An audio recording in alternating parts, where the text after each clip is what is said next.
Break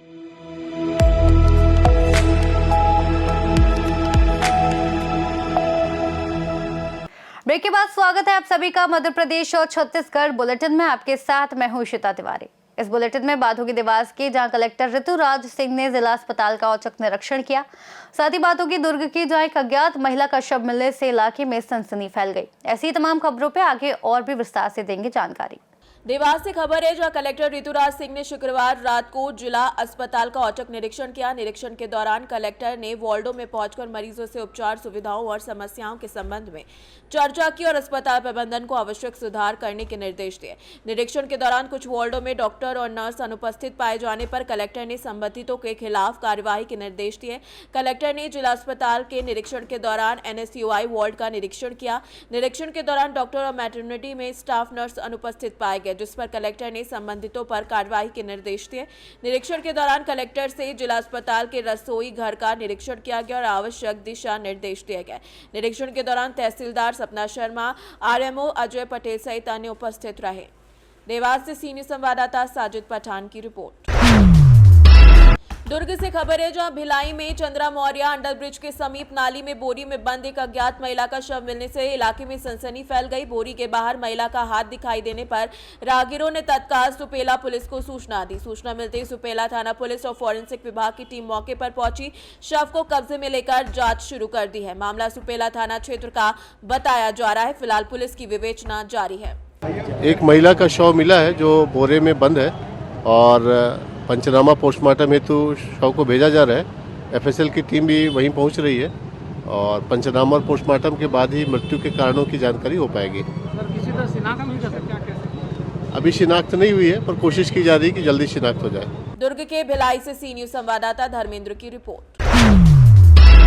खबर इंदौर से, जहां wondrous architecture through advance structure technologies विषय पर आर्किटेक्ट्स और स्ट्रक्चरल इंजीनियर्स की पैनल चर्चा हुई। बता दें कि सुदृढ़ संरचना, गुणवत्तापूर्ण सामग्री ही सुंदर और सुरक्षित वास्तुकला की असली रीढ़ है और घर निर्माण करते समय उचित प्लानिंग, प्रमाणित TMT सरिया, सही गुणवत्ता का कंक्रीट, नियमित साइट सुपरविजन जैसे बिंदुओं को अनिवार्य रूप से अपनाना चाहिए, ऐसा कहा गया। बता दें कि कार्यक्रम के बारे में बताते हुए Indian institute of architects Indore centre के मानस सचिव आर्किटेक्ट स्नेहल सोनटक्के ने कहा कि इंदौर अब एक मेट्रो शहर के रूप में विकसित हो रहा है, जहां इंफ्रास्ट्रक्चर में तेजी से बदलाव आ रहा है। हमारा उद्देश्य है केवल इमारतें खड़ी नहीं करना, बल्कि वंडरस आर्किटेक्चर्स का निर्माण करना जो सौंदर्य और सुरक्षा के लिए बेहतरीन हो। ये चर्चा न केवल पेशेवरों के लिए बल्कि अपना घर बना रहे आम नागरिकों के लिए भी मार्गदर्शिका साबित होगी। विषय चर्चा का हमेशा ही रहता है, क्योंकि एनर्जी की क्राइसिस हर जगह दिखने में आ रही है। फ्यूचर में भी कि पानी की कमी हो सकती है, पानी बचाओ और पेड़ लगाओ और सारी चीजें हैं, तो वो अपन बिल्डिंग में कैसे इंटीग्रेट कर सकते हैं, उसके ऊपर भी एक छोटी सी प्रश्न रहेगा जरूर इसमें।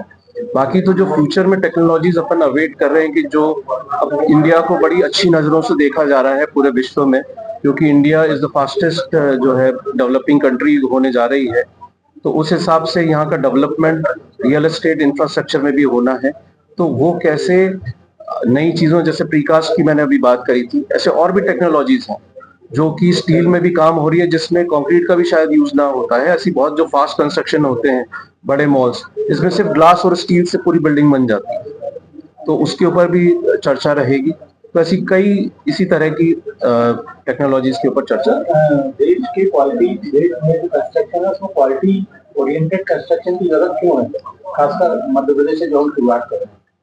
जी, क्वालिटी की जरूरत इसलिए है क्योंकि कोई भी अगर अपना मकान या बिल्डिंग बनाता है तो वो अपनी जमा पूंजी पूरी जीवन भर की लगाता है उसमें, तो वो एक बार का खर्चा है। और जैसे कि कहा था जैन साहब ने कि भाई वो तो एक बार यूज होने वाली चीज जो रिप्लेस नहीं हो सकती, तो सरिया हो गया, सीमेंट हो गया, और जो बेसिक चीजें हैं उसमें क्वालिटी कंट्रोल बहुत ज्यादा, क्वालिटी की अवेयरनेस बहुत ज्यादा जरूरी है, क्योंकि वो एक बार का खर्चा होता है।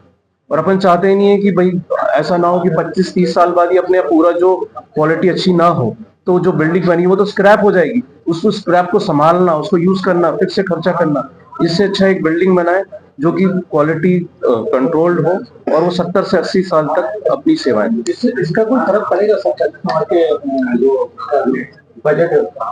नहीं, उससे ज्यादा फर्क नहीं पड़ेगा, इसलिए क्योंकि नई नई टेक्नोलॉजीज आ गई हैं। जैसे परिहार साहब ने बताया अभी कि भाई जो सरिया है आजकल वो 550D आता है, मतलब जो उसकी स्ट्रेंथ काफी बड़ी हुई है, लेकिन वो सेम कॉस्ट में आ रहा है, उसकी स्ट्रेंथ बड़ी हुई है, तो वो कॉस्टिंग पे बहुत ज्यादा फर्क नहीं है। इसमें सर आप लोग से कितना सेक्टर मिलता है इस तरह की चीजों पर प्लान कर रहे हैं लाभ लोगों से जुड़े सेक्टर का मैं स्टेक होल्डर में?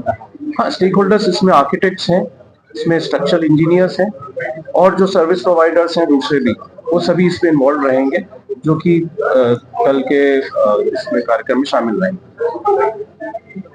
सर आप परिचय मैं हूँ आर्किटेक्ट मनोज श्रीमाल। मैं मध्य प्रदेश इकाई जो है इंडियन इंस्टीट्यूट ऑफ आर्किटेक्ट्स, उसका मैं ऑनररी सेक्रेटरी हूँ।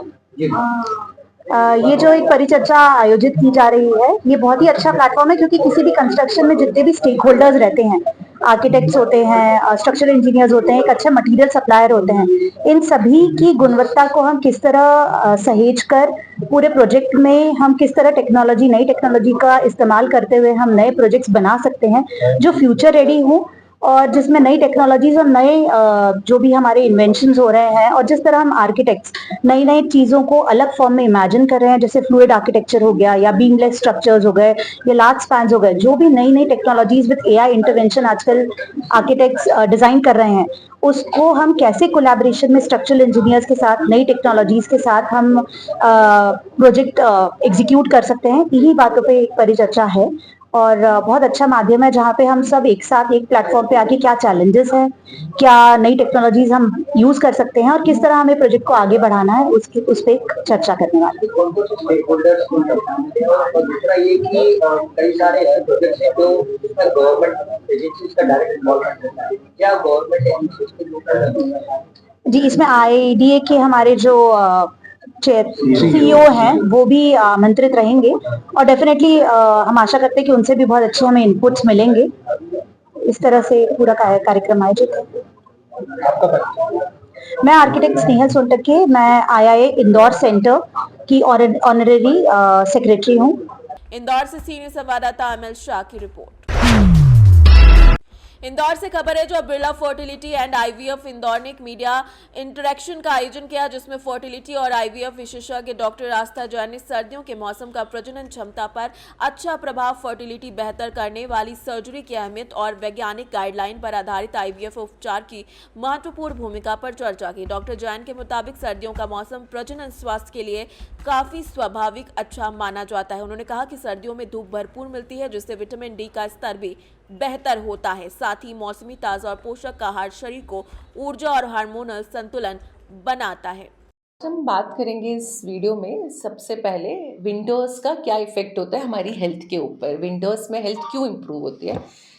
विंटर्स में जो हमारे को न्यूट्रिशियस सब्जियां मिलती हैं, जो फ्रूट्स मिलते हैं, जैसे कि हरे पत्तेदार सब्जियां इस सीज़न में बहुत अच्छी आती है, जो भी फसल होती है वो नई होती है, जो हमको फ्रूट्स मिलते हैं वो फ्रेश मिलते हैं, तो उनकी न्यूट्रिशियस वैल्यू बहुत अच्छी होती है, उनका एब्जॉर्प्शन बॉडी में बहुत अच्छा होता है। At the same time body का मेटाबॉलिज्म बहुत एक्टिव होता है, जो ईजिली इस तरीके की चीज़ों को डाइजेस्ट कर सकता है। जो गर्म तासीर वाली चीज़ें होती हैं, जैसे गुड़ हो गया या दूसरी तिल, ऐसी चीज़ें हो गई, इनका भी सेवन करने से बॉडी में हीमोग्लोबिन की वृद्धि होती है, दूसरे न्यूट्रिएंट्स की वृद्धि होती है। तो विंटर में बॉडी का मेटाबॉलिज्म प्लस बाहरी जो न्यूट्रिशन है वो हमारी ओवरऑल हेल्थ को, प्लस फर्टिलिटी के लिए जो स्पर्म और अंडे की हेल्थ होती है उनको इम्प्रूव करता है। अगर कोई महिला प्रेग्नेंट है तो उसके जो बच्चा है उसको भी बहुत अच्छा न्यूट्रिशन मिलेगा इस सीज़न में। एंड दूसरा विटामिन डी, अभी हम इजीली धूप में बैठ सकते हैं, धूप बहुत मीठी होती है, बहुत अच्छी होती है, बहुत देर तक हम बैठ सकते हैं, तो डेफिनेटली अगर किसी का विटामिन डी लेवल बहुत कम चल रहा है और वो बार बार उनको ट्रीटमेंट लेना पड़ता है, तो विंटर्स का सीज़न बहुत अच्छा है उस धूप को यूज़ करने के लिए, नेचुरली अपने विटामिन के लेवल को, विटामिन डी के लेवल को बढ़ाने के लिए। मैडम इसको कौन सी गाइडलाइंस का यूज़ किया जाता है विटामिन डी वगैरह के लिए? आप जो फर्टिलिटी करते हैं इसके लिए कौन सी गाइडलाइंस? बहुत सारी गाइडलाइंस होती हैं, इन मोस्टली WHO गाइडलाइन होती है, नाइस गाइडलाइन होती है, एशरे यानी यूरोपियन सोसाइटी होती है उनकी गाइडलाइन होती है, ASRM गाइडलाइन होती है जो अमेरिकन सोसाइटी की होती है।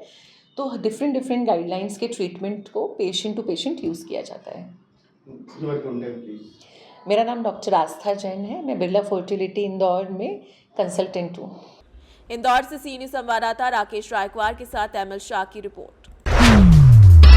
खबर नलखेड़ा से, जहां मुख्यमंत्री डॉक्टर मोहन यादव द्वारा मध्य प्रदेश के सभी नागरिकों के आशीर्वाद और सहयोग से विकास और सेवा के सफलतम 2 वर्ष पूर्ण हुए। आगामी वर्षों में विकसित मध्य प्रदेश के संकल्प की सिद्धि हेतु सतत समर्पित रहेंगे। उन्होंने कहा कि आत्मीयता और स्नेह के लिए सभी का हृदय से धन्यवाद।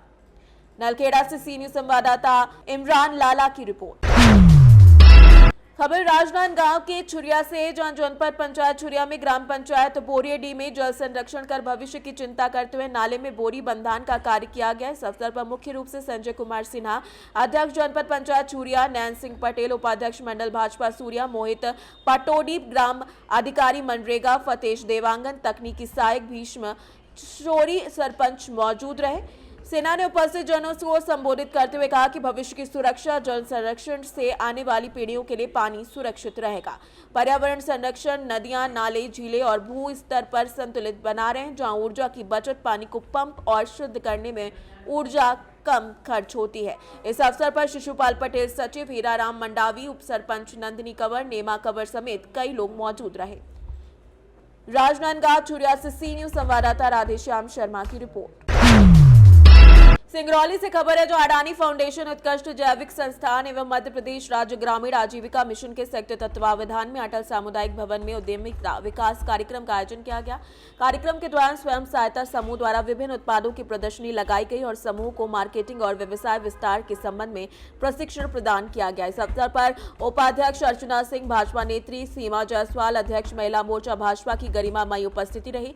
कार्यक्रम में भारी संख्या में स्वयं सहायता समूह की महिलाएं शामिल रहीं और अपने उत्पादों का प्रदर्शन कर उद्यमिता की दिशा में सक्रिय भागीदारी निभाई।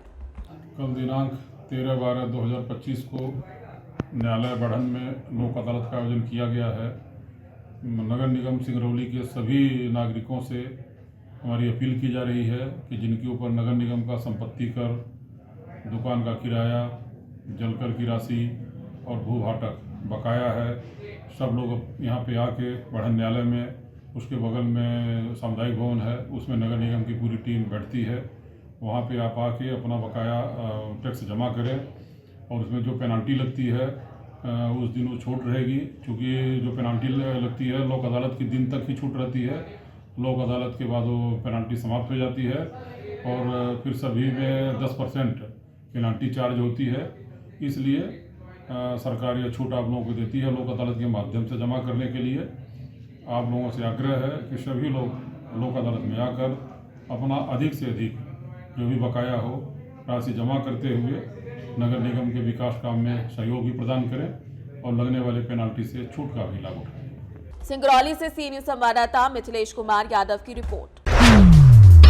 सिंगरौली से खबर है, जो नगर निगम सिंगरौली की आयुक्त सविता प्रधान ने नेशनल लोक अदालत में निगम द्वारा लगाए गए शिविर का अवलोकन किया। आयुक्त ने अधिकारियों को निर्देश दिया कि नगर निगम से संबंधित प्रकरणों का प्रभावी क्रियान्वयन कर बकायेदारों से प्रभार वसूली की जाए। लोक अदालत में ई नगर पालिका पोर्टल के माध्यम से भुगतान की सुविधा भी उपलब्ध रहेगी। निरीक्षण के दौरान आयुक्त ने शिविर की व्यवस्थाओं का जायजा लिया और नागरिकों से सीधे संवाद किया। डिप्टी कमिश्नर आरपी वैश्य सहित संबंधित अधिकारी कर्मचारी मौजूद रहे। सिंगरौली से सी न्यूज संवाददाता संतोष पनिका की रिपोर्ट। मध्य प्रदेश और छत्तीसगढ़ बुलेटिन में फिलहाल इतना ही। देश और दुनिया की तमाम बड़ी खबरों के लिए देखते रहिए सी न्यूज भारत।